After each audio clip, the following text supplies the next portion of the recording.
Martín Luis Guzmán nació en Chihuahua, el 6 de octubre de 1887. Estudió Derecho en la Ciudad de México, trabajó como redactor en un periódico, recibió el título de abogado en 1913, considerado uno de los principales autores realistas de la letra de su país. Fue junto con Mariano Azuela el máximo exponente de la llamada novela de la Revolución Mexicana, a la que aportó títulos tan relevantes como El Águila y la Serpiente de 1928 y La Sombra del Caudillo de 1929. La personalidad y la obra de Martín Luis Guzmán puede perfilarse en tres aspectos esenciales. 1. El político liberal. 2. El periodista de combate. Y 3. Novelista de fondo histórico. En 1914 se unió a las tropas de Pancho Villa y en 1914 mismo año fue encarcelado. En 1915 publicó su primer libro en la ciudad de Madrid y murió el 22 de diciembre de 1976.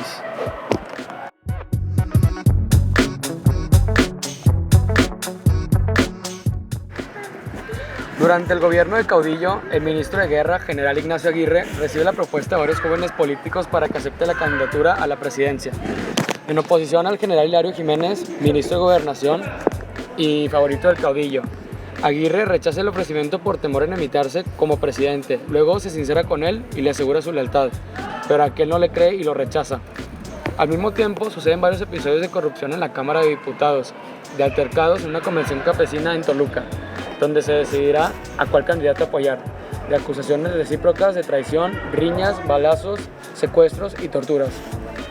El caudillo niega categóricamente toda acusación contra Jiménez y sugiere que Aguirre dé la idea de la renuncia. Este demite y acepta la candidatura. A partir de ese momento, la lucha por la presidencia se desarrolla con ferocidad.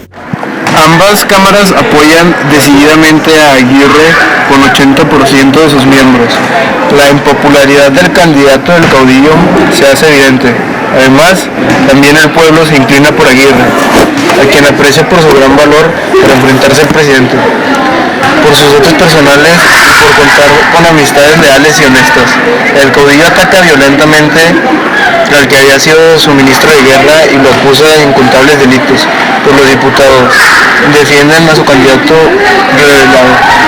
revelado verdades terribles y descubrimientos de los innumerables crímenes del presidente y de Hilario Jiménez. En el Congreso se organizan batallas entre las facciones, unos y otros matan y mueren. Aguirre asegura su ascenso y el caudillo ve perdida la posibilidad legal de mantener su poder. Es el momento de tomar grandes decisiones. Así el general Protasio Leiva maquina la manera de acabar con los jefes aguirristas que mandan en el Congreso. Se organiza una confederación militar para asesinar a Olivier, importante partidario de Aguirre, pero el atentado fracasa. Se planea un nuevo atentado, pero Aguirre recibe un aviso oportuno, por lo que él y sus líderes pueden salir de la ciudad y refugiarse en Toluca. Pero el caudillo ordena la captura de Aguirre y sus aliados políticos, quienes son detenidos y se les aplica la ley fuga. Todos mueren, solamente Axana González, diputado y líder aguirrista malherido, logra sobrevivir para dar testimonio de la matanza. La acción de esta obra refleja la cruenta etapa política mexicana que va de 1920 a 1928, presentándonos los acontecimientos y el ambiente político de dos sucesiones presidenciales que se bañaron en sangre, la de 1924 y la de 1928. El caudillo es el general Álvaro Obregón, quien derrocó a Carranza en 1920 y antecedió a Plutarco Elías Calles, presidente de 1924 a 1928. Al término de este último periodo, Obregón había quedado como candidato único, pues todos los demás, así como algunos de sus seguidores, habían sido eliminados y fue reelecto para el periodo 1928 a 1932. Pero poco antes de tomar posesión de su cargo, Obregón fue asesinado. Desapareció así el último caudillo y luego de su muerte, México comenzó a entrar en la verdadera vía institucional.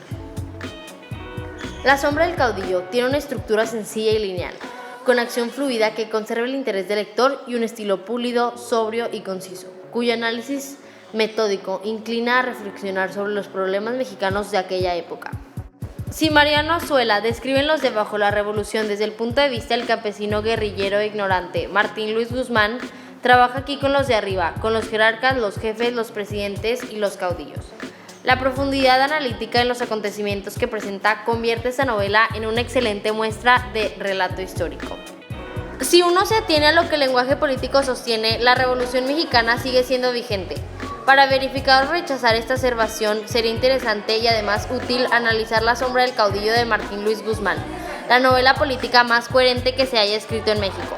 Y pienso que nadie ha logrado con tan acabada perfección literaria dar cuenta de un fenómeno en el momento mismo en que posiblemente era liquidado, y a la vez definir una retórica que ella sí se ha mantenido activa hasta este momento.